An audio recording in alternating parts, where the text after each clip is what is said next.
Hello student, welcome back to another video of economics. I am Rajesh Sharma. देखिए student, आज मैं आपको जो आपकी बुक है अभिनव प्रकाशन की, पेज नंबर आपका 63 पेज नंबर है। क्लास 12th यूपी बोर्ड के स्टूडेंटों की जो इकोनॉमिक्स है भजनपाल भाटी इंटर कॉलेज के स्टूडेंटों के लिए पेज नंबर 63 पर ये टॉपिक है। इससे पहले देखिए मैंने आपको टॉपिक कराया था मांग के नियम की मान्यताएं।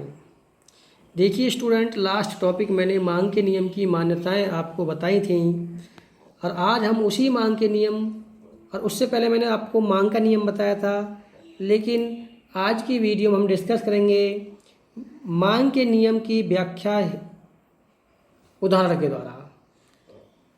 देखो लास्ट वीडियो में हमने लॉ ऑफ डिमांड बताया था आपको, लेकिन उसमें हमने उदाहरण के द्वारा एक्सप्लेन नहीं किया था। ओके, क्योंकि वीडियो थोड़ी ज़्यादा बड़ी हो जाती और ज़्यादा बड़ी वीडियो को डाउनलोड करने में और उसको सेंड करने में रूरल एरिया में थोड़ी सी प्रॉब्लम आती हैं। इस प्रकार से आज की वीडियो में हम उदाहरण के द्वारा मांग के नियम की व्याख्या करते हैं। आशा करता हूँ कि आपको पता होगी कि लॉ ऑफ डिमांड होता क्या है, लेकिन फिर भी एक बार मैं रिवाइज कर देता हूँ कि लॉ ऑफ डिमांड होता क्या है, मांग का नियम क्या होता है, उसके बाद हम मांग के नियम की व्याख्या करेंगे। ओके स्टूडेंट, देखिए स्टूडेंट, मांग का नियम क्या होता है कि जैसे जैसे किसी वस्तु का मूल्य कम होता है तो उसकी मांग की मात्रा बढ़ती है, और जैसे जैसे किसी वस्तु का मूल्य बढ़ता है तो मांग की मात्रा घटती है। जैसे प्रोफेसर मार्शल ने कहा था, प्रोफेसर मार्शल की परिभाषा में लिखा है कि गिरते हुए मूल्य के साथ साथ मांग की मात्रा बढ़ती है तथा बढ़ते हुए मूल्य के साथ साथ मांग की मात्रा घटती है। ठीक है, राइट। यानी कि बात वही आती है कि जब किसी भी कॉमोडिटी का जो प्राइस है यदि डिक्रीज हो रहा है तो उसकी डिमांड इंक्रीज होती है, और जब यदि किसी कॉमोडिटी का जो प्राइस है वो इंक्रीज हो रहा है तो उसकी डिमांड डिक्रीज होती है। लेकिन इस चीज़ के लिए देखिए स्टूडेंट, जो अन्य बातें होती हैं, जो सिचुएशन पहले वाली है वही रहनी चाहिए सेम। कस्टमर या जो कंज्यूमर होते हैं उनकी इनकम में, उनके फैशन में परिवर्तन नहीं होना चाहिए, तभी वहाँ पर लॉ ऑफ डिमांड माना जाएगा, लॉ ऑफ डिमांड लागू होगा।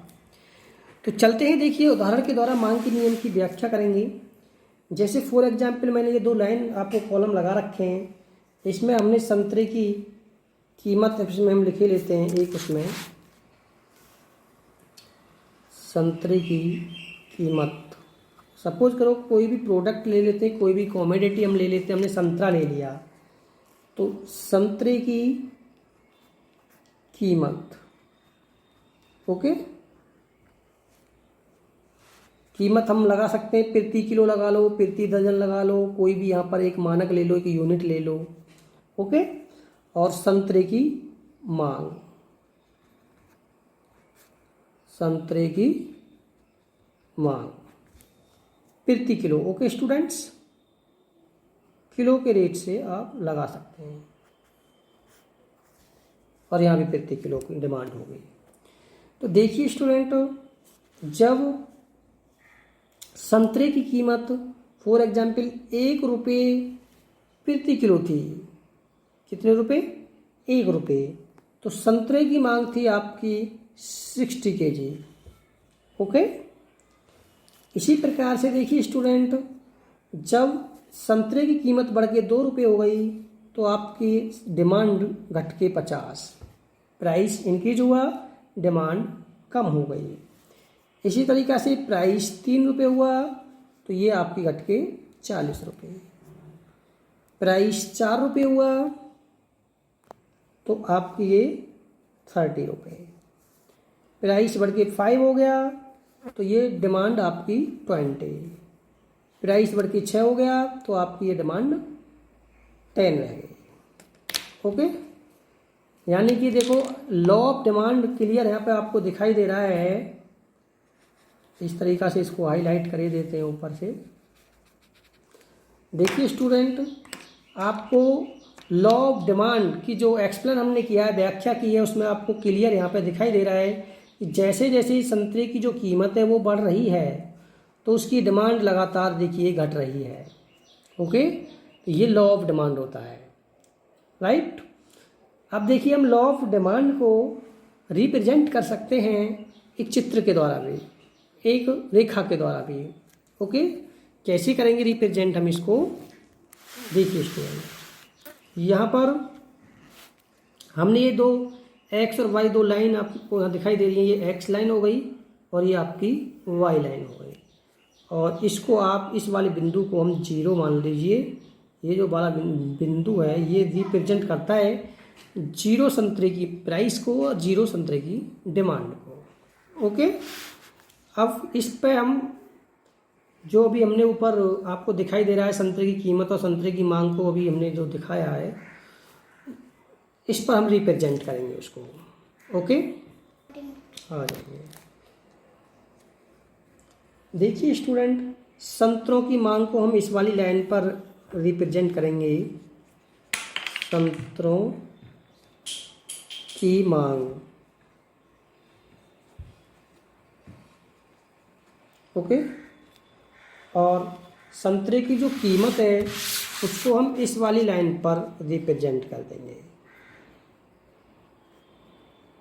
संतरों की कीमत। ओके, इस तरीक़ा से आपको दिखाई दे रहा है स्टूडेंट्स, हमने यहाँ पे संतरों की मांग के लिए इस लाइन का प्रयोग करेंगे और संतरों की कीमत को इस लाइन पर। ऊपर जैसे कि संतरों की जो कीमत है वो 1 रुपये से लेके 6 रुपये तक है और मांग 60 रुपये से लेके 10 रुपये तक है। तो देखिए स्टूडेंट्स, संतरे की कीमत को हम यहाँ पे प्रदर्शित कर देंगे बराबर का डिस्टेंस लेके। सपोज करो यहाँ पर 1 रुपये, यहाँ पर आपका 2 रुपये हो जाएगा, यहाँ पे आपका 3 रुपये और यहाँ पे आपका 4 रुपये। ओके, इसके बाद 5 रुपये, उसके बाद 6 रुपये।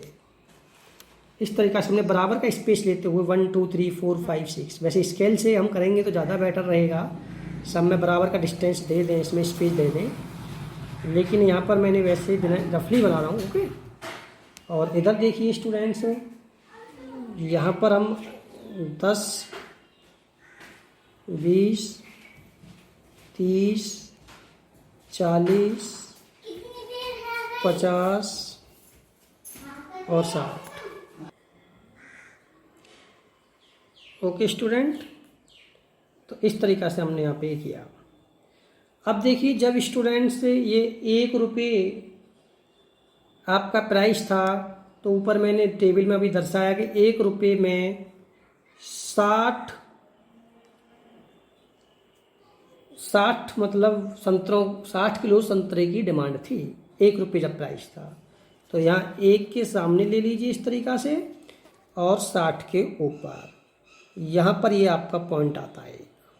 ओके, इसी प्रकार से देखिए स्टूडेंट, जब 2 रुपये का प्राइस था तो आपकी जो डिमांड थी संतरों की वो 50 थे, तो 2 के सामने ले लो और 50 के सामने, ये आपका 50 हो गया 50 के ऊपर और ये आपका हो गया यहाँ पर 2।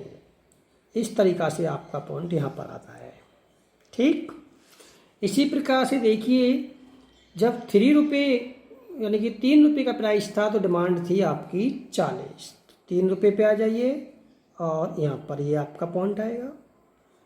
ठीक है, इसी प्रकार से जब 4 रुपये का डिमांड था, 4 रुपये का प्राइस था तो डिमांड थी आपकी 30, तो 30 के ऊपर ले लेंगे और 4 यहाँ पे आएगा ये आपका। ठीक है, इस तरीक़ा से आ गया ये पॉइंट।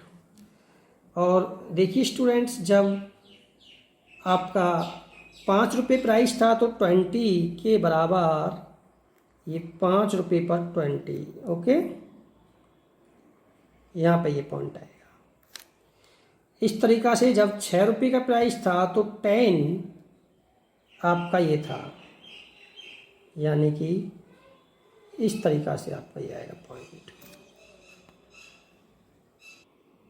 ठीक है, राइट स्टूडेंट, अब क्या करना है, अब इस पर एक लाइन खींच दो, ये वाली जो लाइन है, ये वाली, इस तरीक़ा से इस पर एक सीधी रेखा हम खींचे देते हैं इस तरीक़ा से। ये सीधी रेखा आपकी, सॉरी, इस सीधी रेखा आपकी लॉ ऑफ डिमांड को प्रदर्शित करेगी। ये क्या है आपकी, ये डिमांड रेखा है। क्या है ये आपकी डिमांड रेखा, यानी कि हम हिंदी में क्या इसे बोल सकते हैं, डिमांड जो शेड्यूल है, यानी कि मांग रेखा, मांग रेखा।